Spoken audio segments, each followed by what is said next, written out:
You are bold, you are fearless, you are radiant. It's time to unlock the diamond from within.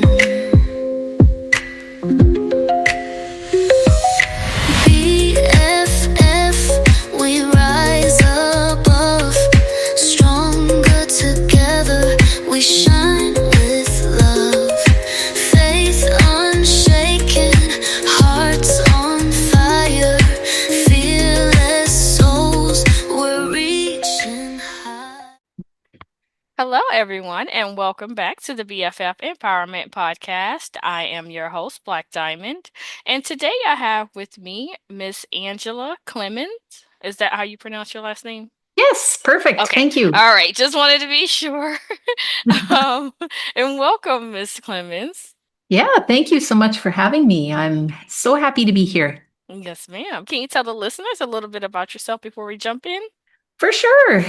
I was a school principal teacher for my career, Mm-hmm. and I was poised and ready to retire. My husband had sold our cattle ranch, and we were ready to travel and follow our grandkids and kids and just do all those things. And then the rug was ripped out from underneath me because in January of 2021, he was diagnosed with colon cancer.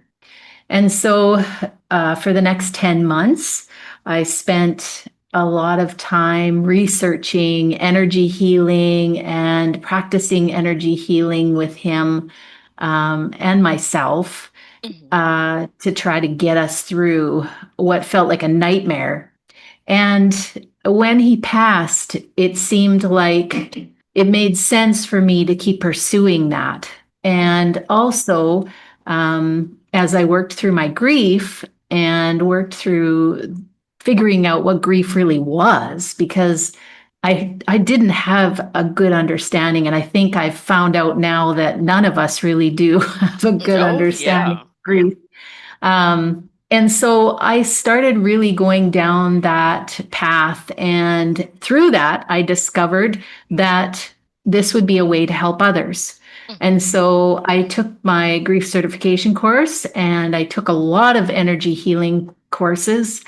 And now I help people in grief for all kinds of different kinds of grief, not just the loss of a spouse, but loss of a child or loss of a house, a job, any kind of grief. Yes, because yes, most people think Yes, grief is dealing with losing a person. exactly. Yes, that was something that I discovered that our whole lives we are actually always, things are always changing, and we're always, even when we move from elementary school to high school, when we go to university, all those are big changes, and there is grief that comes with each one of those. And I just never realized it before.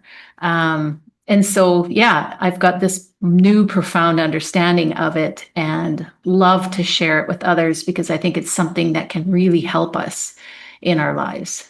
I agree. I agree.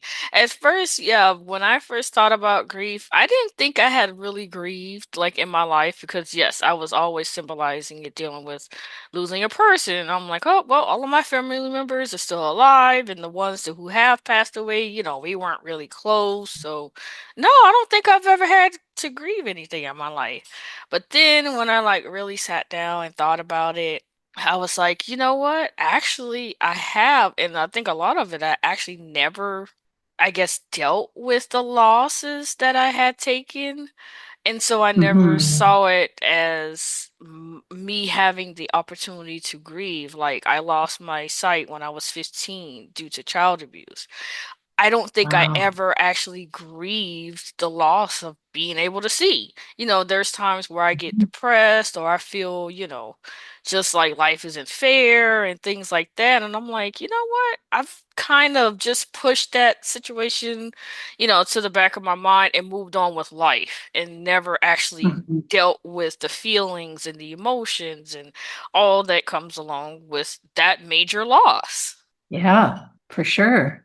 Yeah, and I think that's what a lot of people do because we are not, well, we really don't get to learn this. It's not something that we're taught is how to deal with the emotion and the pain that comes with losing things. And so, yeah, I think this conversation is so important. And so it's just it sounds funny, but I love talking about grief because I just think had I had this knowledge earlier, it would have been maybe a little easier to move through. But I'm Mhm. so happy that I've gotten this experience and that I'm able to share this with others now. Oh, yes, most definitely. What triggered me to think about the fact that I had never grieved the loss of my sight was I lost a dear friend to me a few months Mm, ago. And I was tutoring her because she was a older woman, probably about 63, 4-ish. And she was kind of like a mother figure to me. And mm, so she recently had went blind.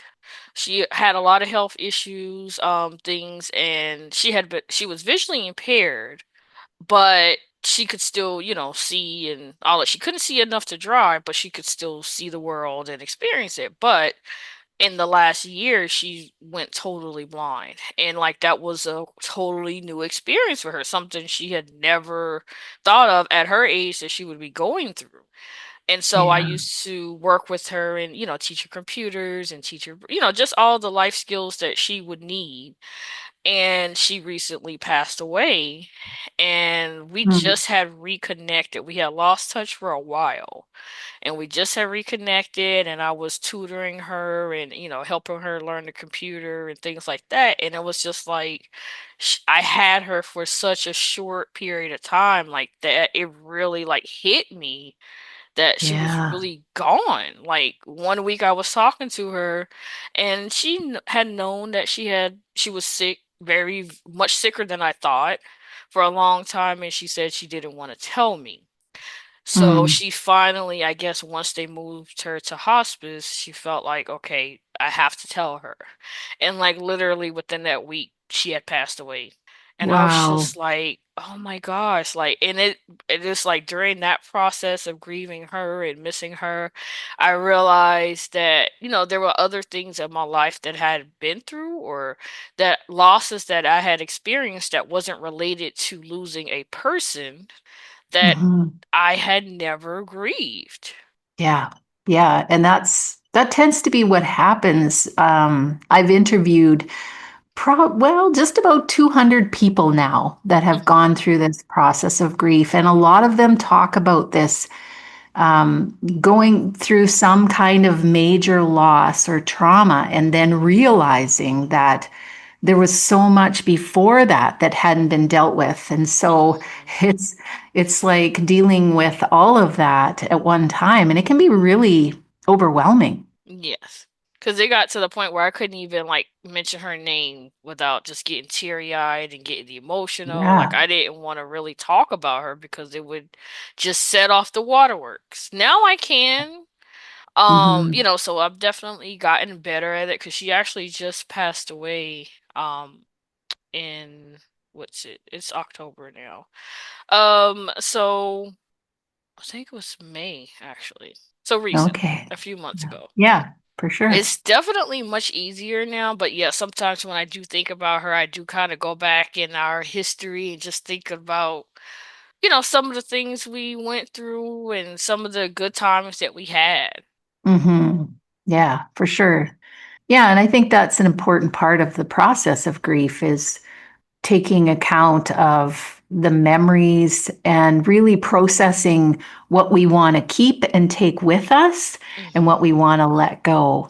Because often there is, I know with my own experience, the death of my husband and sitting by the bedside as he was passing away. I mean, that's the kind of thing that I let go. Hmm. And the memories of us, going and traveling together and the time with our kids and our family, I take all of that with me. And so it's a process of sorting through that. and actually releasing some of there's guilt that comes up, there's Yes. feelings of Anger. resentment Yeah. sometimes, anger. Yeah, there's all kinds of things that come with that. And so it's really important to take time to process all of that and to really decide what you're going to take with you moving forward.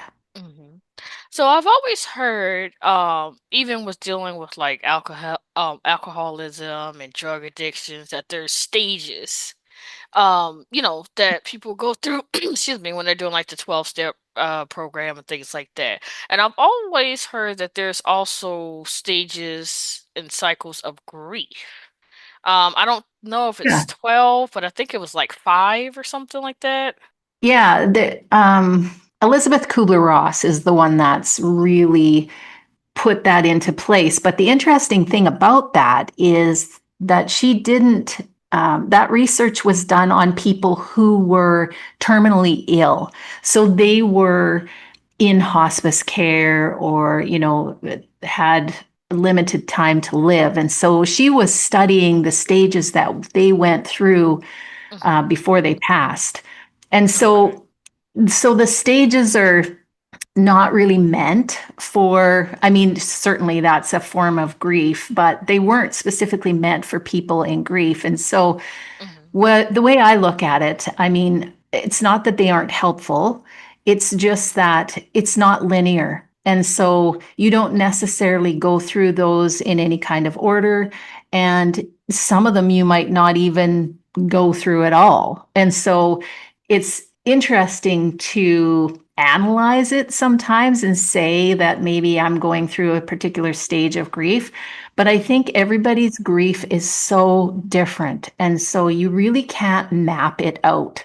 It's because of the relationship you had with the person is so unique, your grief is going to be very unique. And so Yes. it's just, it's helpful to the point of that you're going to go through these different emotions. There's going to be emotions that are going to come with it, and you need to be able to process those. And you may need help doing that. And I suggest that you do because it is especially with a huge loss, it can be really overwhelming to go through on your own. I hmm thank God every day that I found the grief coach that I found and the energy healers that I found because I don't think that I would be in the place I am today without them. I know I wouldn't. hmm And so there is, getting back to the stages of grief, I don't think that there's stages per se for the collective. I think that we go through our own stage and process, and it's uniquely designed for us.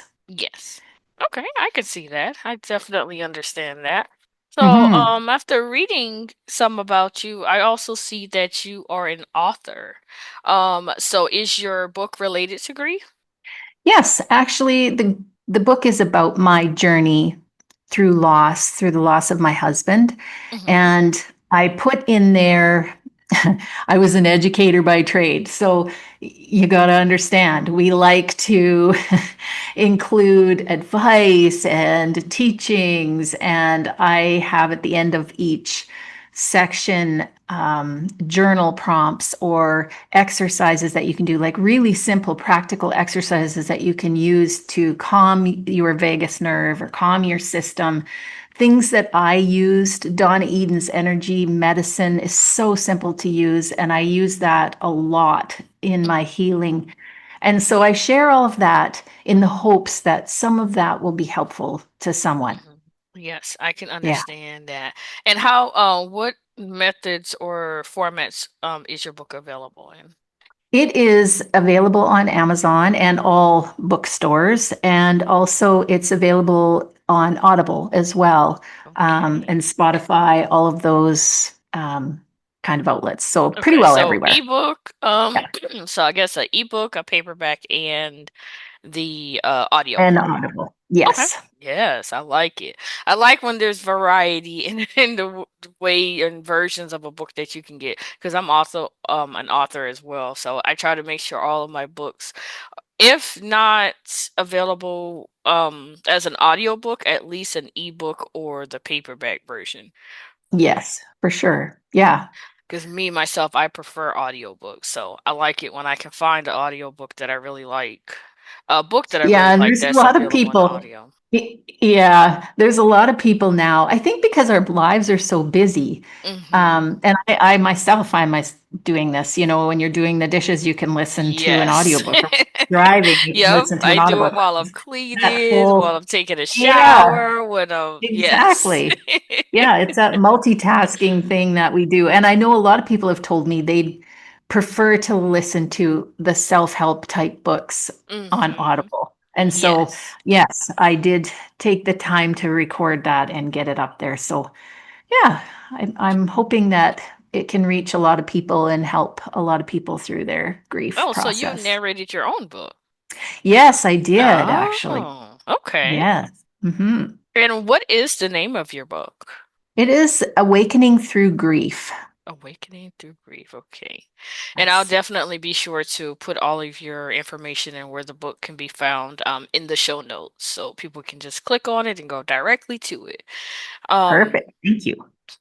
so also I see that you run a program also relating to awakening grief. Yeah, I have different offerings. One is a support group that is absolutely free for anyone to join. We meet about every 10 days, and you can sign up on my website, which Mhm. is www.healingenergy.world. You can sign up there for that and get notifications when we're having those meetings. It's a wonderful group of people who have been with me. A lot of them in the core group have been with me for the last 3 years. And it's become more of certainly we talk about grief and what we're going through, but we also talk a lot about the things that are helping us, the perspectives and the mindsets. And we talk about, all things from mediumship to what happens, in life on the other side. We talk about different people like Mary Frances O'Connor, who's done a lot of brain research on grief and her books, Mhm. all kinds of different things that have helped us along the way. And I keep notes from each of those meetings. And so you can go in and click on that on my website as well and just check out all of the resources that I have documented over the past 3.5, almost 4 years now, I guess, maybe. Mhm. I guess it's been 3 years, yeah. So you can check those out, and those are tried and true resources. They're resources that people from the group have brought forward that have helped them. And so I think it's a great resource for people. Wow. All right, so we're kind of getting into the topic I'm eager to hear more about. Um, um, mediumship and energy healing, all of that. I'm a fan of all of that. Um, so how did you get started in this type of work? Um, well, the energy healing started, is that what you're asking? Like the Hmm. energy Hmm. healing, the mediumship? Yes. Yeah. Hmm. The energy healing started when my son was a baby, actually. He had a condition called Hirschsprung's disease, it affects your colon. And he had surgery for it. And yet the doctors couldn't really resolve the issue. And he was really constipated all the time. And I remember he was 4 years old, and I was worried that he wouldn't be able to go to school because I couldn't get him regulated. And Hmm. so a friend of mine suggested that I go see an energy healer. And back then, certainly this was not as talked about as common as it is now. I mean, that would have been over 30 years ago.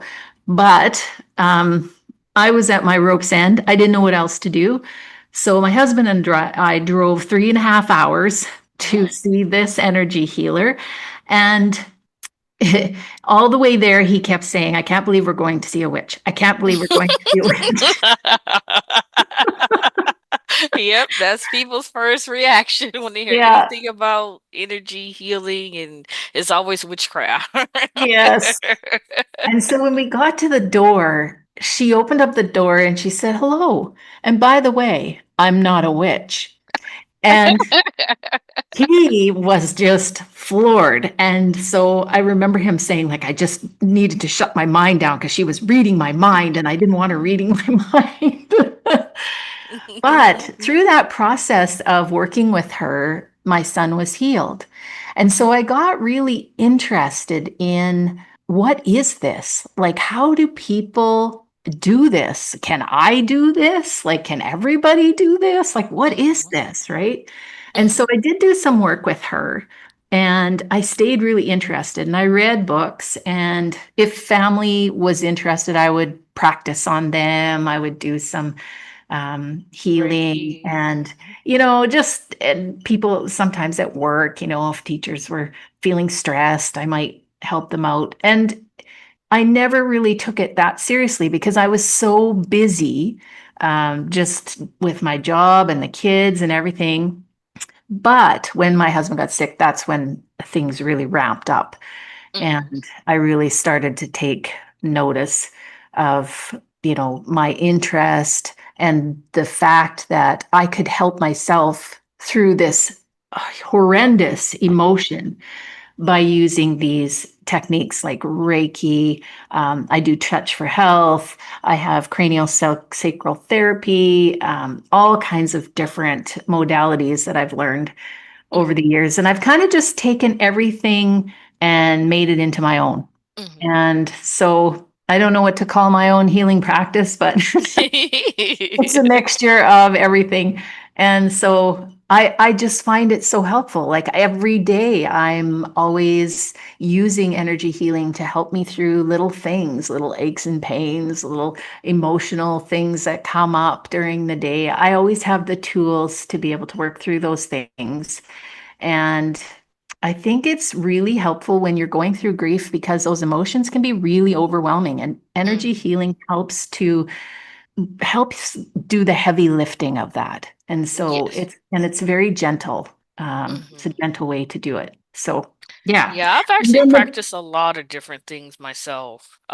oh, cool. Just being curious and yeah, I've always been like a self-healer as well, as far as like healing myself through the traumas and healing Yeah. myself through the so I've always looked into different methods and I've always been a very natural person. So I like doing things. I'm not a medication first person. Yes. So if I Yeah. can find a way to heal something naturally, that's what I go to first. Right. Yeah, absolutely. Yeah, I'm the same. And then the mediumship followed. And Hmm. so it really I was going to see energy healers and then sometimes a message would come through. And it would be a message that, I couldn't deny that it was evidential, right? It was like Hmm. something that they would never know.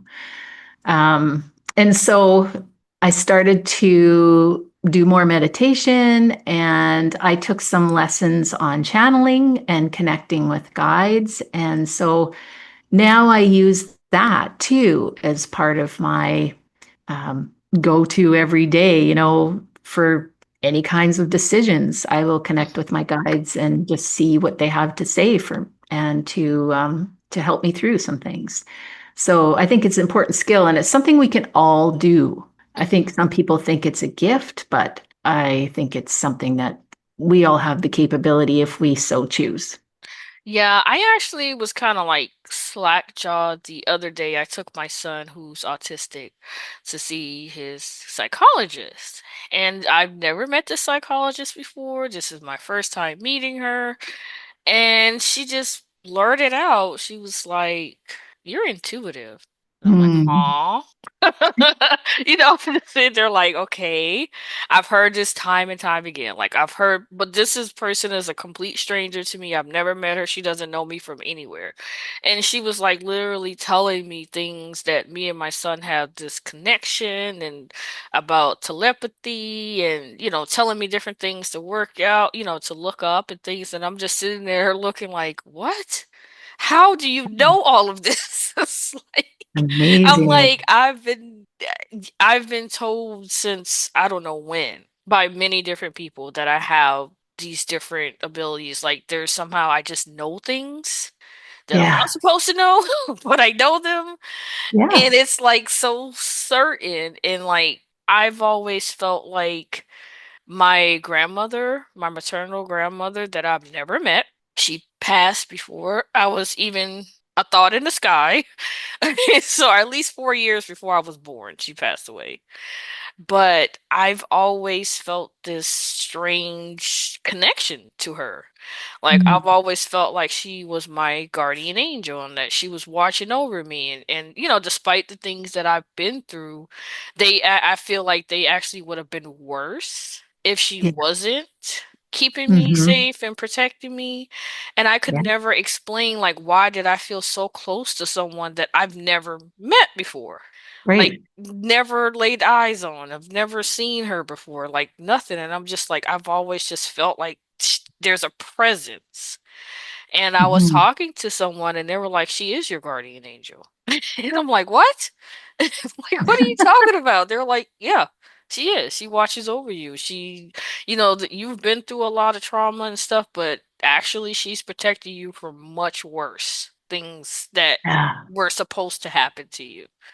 Hmm. And I'm just like, wow. So my aunt, like a year or so ago, I guess it was like my grandparents' anniversary or something. So she posted like an old picture of my grandfather and my grandmother. And so I took the picture of my grandmother and I saved it in my phone and I saved it, her as my guardian angel. Like just her Aw, picture.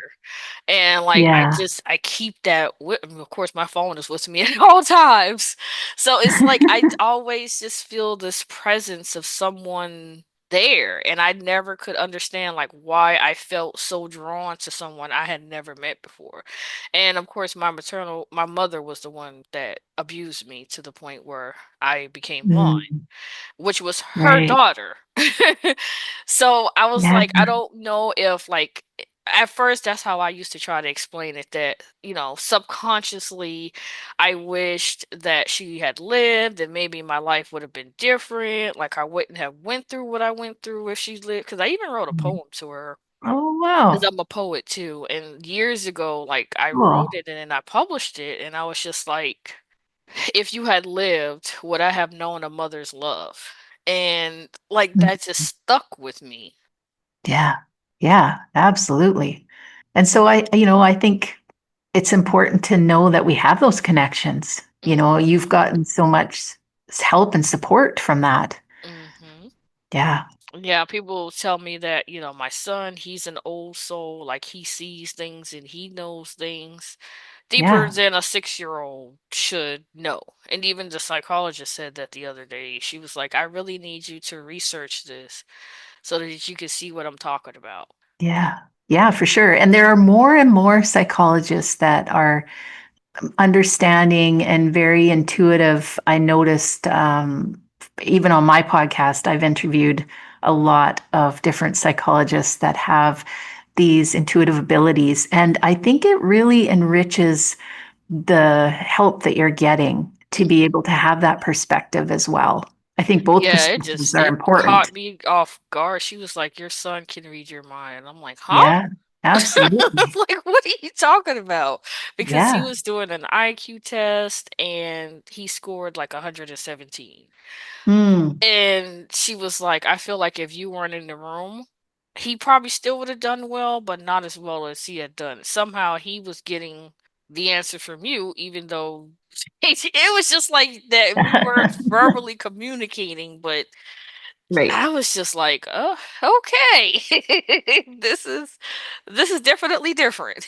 Yeah, yeah. And I think that, I don't know a lot about autism, but what I do know from a friend of mine who does Touch for Health, she has an autistic son, and she talks about that all the time about the connection that they have and their ability to just know what each other is thinking and Mhm. understanding each other. And I think that autistic children have abilities that we don't understand. And I'm anxious for more research because I think that will enlighten a lot of people. Mhm. Um, but for now, it's cool to see like what you're talking about, the connection between those children and the adults in their lives and how you can really connect with them on that spiritual level, I guess, is what I would call it. Yeah. Yes, because yeah, they look at him, they're just like, yeah, he's been here before. Just Hmm. like the way he carries himself, yeah, he's not only very intelligent, but he just his aura. Yeah. Yeah. Yeah. Oh Amazing. wow. So amazing. Yeah, it definitely is.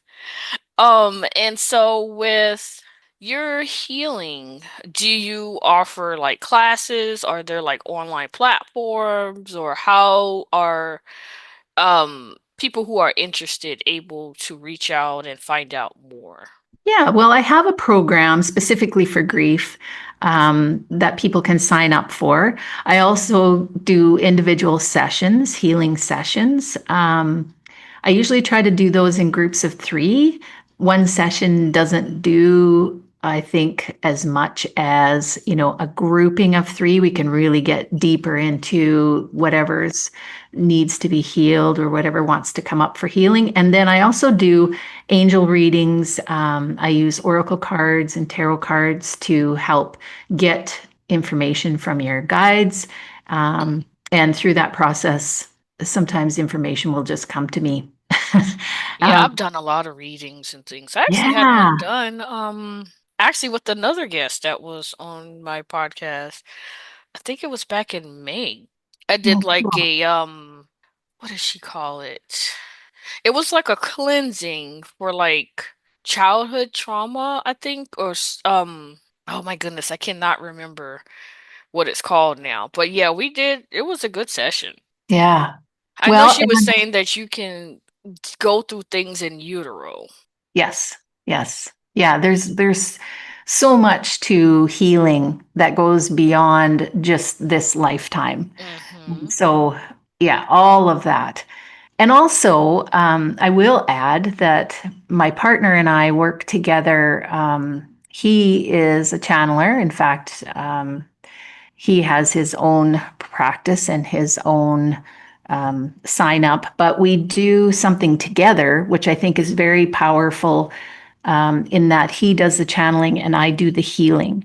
And Mm-hmm. so people can also sign up for that. I'll make Okay. sure on my website if you want kind of a next level healing. Okay. Yeah. Sounds great. Great. Do you guys have like Facebook communities or groups or anything like that where someone who may not quite be ready to join but are like interested to learn more? Yeah, well, you can come to my group get together. My partner's often there on and off. And also, he holds workshops for channeling and opportunities to just kind of kind of to get to know the process and what it might mean. And they're reasonably priced, so Mhm. not expensive. Yeah. Mhm. Yeah, I just learned like through my journey, like, because I've always been like a spiritual person, so I've never believed in religion or anything like that. I've noticed just in my journey, a lot of times people think things that aren't religion based, that means they're either bad, they're wrong, they're, Right. Yeah. hoodoo, voodoo, witchcraft, whatever. Like, Yeah. it's always, it makes people uncomfortable when Yes. you practice something that's not quote unquote the norm or what their expectation of norm would be. Right. But I've always been open minded and willing to try whatever, you know, Yeah. to Yeah. see, myself have a better sense of self and also just a better life. Yeah, for sure. And I came from a religious upbringing. I went to church. We were Protestant. Our family was Protestant, and so I went to Sunday school. I went to church. I played the organ for the church. And yet, there's not really a disconnect between the spirituality and the religion. The only difference is that religion has a doctrination or a tradition that goes with it that's Hmm. sometimes limiting in what you can there's a practice that you need to follow. Hmm. And with spirituality, I find it's much more open and Yes. it's about the connection with nature. It's about kindness. It's about, feeling the energy of something bigger than yourself, that support, that love. So it's not, I don't look at it as um, being separate from religion, because I think religion is something that has those same common goals. Mhm. It's just that there's that the rules around it, the tradition around it that are somewhat limiting that way. Mhm. Yes, definitely. Yeah. Yeah, because my family, I think they more so grew up Christian, but I went to church as a kid, but I just, as even in my younger years, because especially dealing with the loss of my sight, I questioned religion. I Hmm. questioned God and why this would happen to me. And then because I think a lot of it was I was alone during the whole process, so I had no family support. I had no one helping me to figure out what life was going to be like for me now. I had to Hmm. learn all of that as a 15-year-old on my own. Wow. Yeah, that's a lot. And then once I went through the other stuff I went through later in life, like, yeah, just feeling like belonging to a religion and subscribing to a certain it just didn't appeal to me because yeah, I Hmm. questioned like why did I was I such a bad person in another life that all of this stuff is happening to me? Like what did I do to deserve all of this? Of course, my Right. mindset have shifted and changed and then because I've matured and I've grown and my question no longer was why me, it was why not me. Um, Yeah. so it's because I do what I do now. And that's why I had to go through what I went through in order to be the person that I am now. Absolutely. And that understanding is huge, Hmm. because it changes your mindset from being the victim Hmm. to being in your own power. And Yes. and that is huge. And they say the universe is working for you. And I truly believe that. So Hmm. that whole idea of having a God that punishes doesn't work Hmm. in that mindset, right? And so Hmm. yeah. But I think, religion has its place, and I think it's got its purpose. And I also think that religion is spiritual and they mesh, they can work Oh together. yeah, Yeah. definitely, definitely.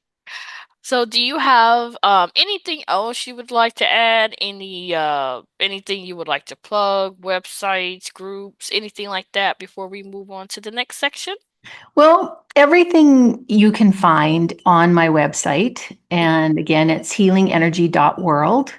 And I also have a podcast, so people can find that on there. I do blogs.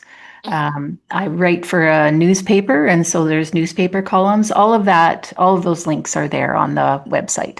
Okay. Sounds good. And what is the name of your podcast? It is Awaken Your Soul's Journey. Awaken Your Soul's Journey. Okay. Thank you. All right, so we have moved and come to my favorite part of the show. It's called What Is She Thinking? I will give you five random phrases. You just fill in the blank with the first thought that comes to your mind. Don't have to think too hard about it, just something fun to kind of get to know you after a good conversation. Cool. All right. What is she thinking? What are her thoughts? Quick, fast, no blinking. What do you got? So your first one is grief is. A process, a God given natural process that we all go through in life. Mhm, mhm. Okay, next one. Give me chicken anyway, but Boiled. boiled. Ew, boiled chicken. Okay. All right. If I were an animal, I would be. A penguin. Ooh, a penguin. They're so cute. I have a penguin fetish. All right. Let's see. The stars are aligned, so Anything is possible. that is true. All right. Your last one. My life's journey has taught me. That this life is all about finding your joy and learning and growing through the process. Yes, I love it. I love it.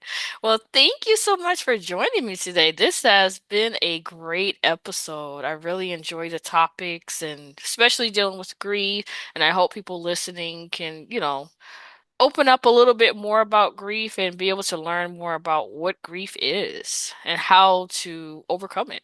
Thank you so much. I've loved this whole conversation, Black Diamond, and it has been my pleasure to be here with you. Thank you so much. You are welcome. And thank you so much, everyone, for listening. Don't forget to like the podcast on all major podcasting platforms. Also, visit our website at bffempowermentpodcast.com to stay up to date with all the latest episodes. You can also follow us on social media. We are BFF Empowerment Podcast on Threads, YouTube, TikTok, Facebook, and Instagram. If you would like to be a Women on the Rise guest on the podcast, send an interest email to bffempowerment@gmail.com. If you enjoy the show, be sure to leave a rating or review on your favorite podcasting platform to help others discover their next favorite women's empowerment podcast. And until next time, everyone, thanks so much for listening.